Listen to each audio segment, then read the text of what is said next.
అందరూ ఊహించినట్టే 'big boss' season 8 house నుండి మొత్తానికి సోనియా ఎలిమినేట్ అయింది.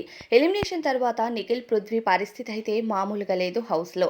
వారు పూర్తిగా డల్ అయిపోవడంతో పాటు సోనియా ఎలిమినేషన్ తర్వాత కొంతమంది కంటెస్టెంట్స్ ఎమోషనల్‌గా కూడా ఫీల్ అయ్యారు. అయితే సోనియా ఎప్పుడు ఎలిమినేట్ అవుతుందా అని నిఖిల్ అభిమానులంతా బయట వెయిట్ చేశారు. ఎట్టకేలకు 4వ వారం నామినేషన్స్‌లోకి సోనియా వచ్చింది. అంతే 10% ఓటింగ్ మాత్రమే వేసి సోనియాని లిస్ట్‌లో పెట్టేశారు. ఇక సోనియా 4వ వారం హౌస్ నుంచి ఎలిమినేట్ అయి బయటికి వచ్చింది. సోనియా హౌస్‌లో ఉన్నన్ని రోజులు చేసిన పనుల కోసం యష్మి గట్టిగానే మాట్లాడింది. కానీ మిగతా కంటెస్టెంట్స్ అంతా అలాంటి కంటెంట్‌తో మాట్లాడడం ఎందుకు అనుకున్నారో ఏమో! ఏ కంటెస్టెంట్ కూడా అలా మాట్లాడలేదు. ఇక నబీల్ అలానే యష్మి మాత్రం సోనియాకి గట్టిగా ఇచ్చి పారేశారు గత వారం నామినేషన్స్‌లో.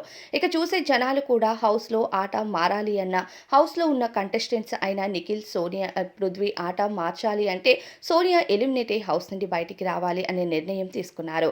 అయితే ఇక ఒక క్లాన్‌కి సీత చీఫ్‌గా ఉంటే మరో క్లాన్‌కి నిఖిల్ చీఫ్‌గా ఉన్న సంగతి తెలిసిందే. గత వారం నిఖిల్‌కి అందరూ ఆపోజిట్ అవ్వటానికి కారణం కూడా సోనియానే. అయితే ప్రస్తుతం ఈ వారం నామినేషన్స్ కూడా ఇక సోనియా ఇలా ఎలిమినేట్ అయిందో లేదో అలా నామినేషన్స్ ప్రక్రియను మొదలుపెట్టేశారు. 6 మంది కంటెస్టెంట్స్ ఈ వారం నామినేషన్స్‌లోకి వచ్చారు. ఈ వారం నబీల్ మళ్ళీ నామినేషన్స్‌లో ఉన్నారు.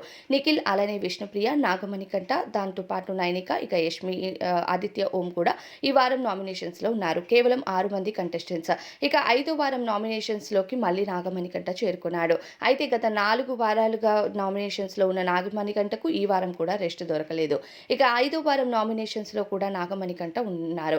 అయితే ఇక నామినేషన్ ప్రక్రియ గార్డెన్ ఏరియాలో కొన్ని ఫైర్ సిస్టమ్స్‌ని అరేంజ్ చేసి కంటెస్టెంట్స్ ఫోటోస్‌ని పెట్టారు. ఇక ఈ వారం చీఫ్స్ అనే ఏమీ లేదు. ఉన్న ఇద్దరు చీఫ్స్‌లో ఒక చీఫ్‌ని నామినేట్ చేయాల్సి ఉంటుందని హౌస్‌మేట్స్‌కి డెసిషన్ వదలటంతో హౌస్‌మేట్స్ అంతా ఎలానో సీతకి ఫేవర్‌గా ఉన్నారు కాబట్టి సీతను సేవ్ చేసి నిఖిల్‌ని నామినేట్ చేయడం జరిగింది.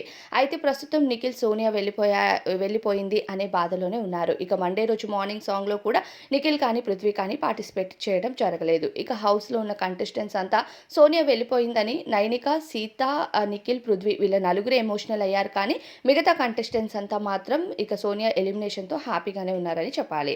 అయితే ఇక ఈ వారం టాప్ కంటెస్టెంట్స్ అయిన నిఖిల్, విష్ణుప్రియ, నబీల్ వీళ్ళ ముగ్గురు కూడా నామినేషన్స్‌లో ఉన్నారు. ఇక లిస్ట్‌లో ఉన్నది ఆ తర్వాత నాగమణికంఠ, ఆదిత్య ఓం, నైనిక. సో ఈ వారం వీళ్ళు ఆదిత్య కానీ లేకపోతే నైనిక కానీ వీళ్ళలో ఎలిమినేషన్ ఉండే ఛాన్సెస్ ఎక్కువగా ఉంటాయి. ఎందుకంటే ప్రతిసారి వాళ్ళు డేంజర్ జోన్‌లోనే ఓటింగ్‌లో ఉంటున్నారు. అలానే టాప్ 3 కంటెస్టెంట్స్ పక్కా సేవ్ అయ్యే కంటెస్టెంట్స్. ఇక నాగమణికంఠకు కూడా ఎంతో కొంత కాదు చాలా బాగా ఓటింగ్ జరుగుతుందని చెప్పాలి. ఇక ఎంతో కొంత ఓటింగ్ ద్వారా ప్రతిసారి నామినేషన్స్‌లోకి వచ్చినప్పుడు సేవ్ అయితున్న కంటెస్టెంట్స్ అంటే ఆదిత్య ఓం గారు అలానే నైనిక. ఆదిత్య గారి కంటే నైనికకు మంచి ఓటింగే పడుతుంది. ఎందుకంటే నైనిక ఇన్‌స్టాగ్రామ్ ఫాలోవర్స్ కానీ, యూట్యూబ్ ఫాలోవర్స్ డాన్సర్‌గా ఆమెకంటూ మంచి ఫేమ్ ఉంది కాబట్టి నైనిక ఈ వారం సేవ్ అయ్యే ఛాన్సెస్ కూడా ఉన్నాయి. కాకపోతే వీళ్ళిద్దరిలోనే కాంపిటీషన్ జరుగుతుంది. ఇక సోనియా ఎలిమినేషన్ తర్వాత నిఖిల్, పృథ్వీ ప్రెజెంట్ అయితే లైవ్‌లో కూడా కొంచెం డల్‌గానే ఉన్నారు. మరి దీనిపైన అభిప్రాయం ఏంటో కామెంట్స్‌లో చెప్పండి.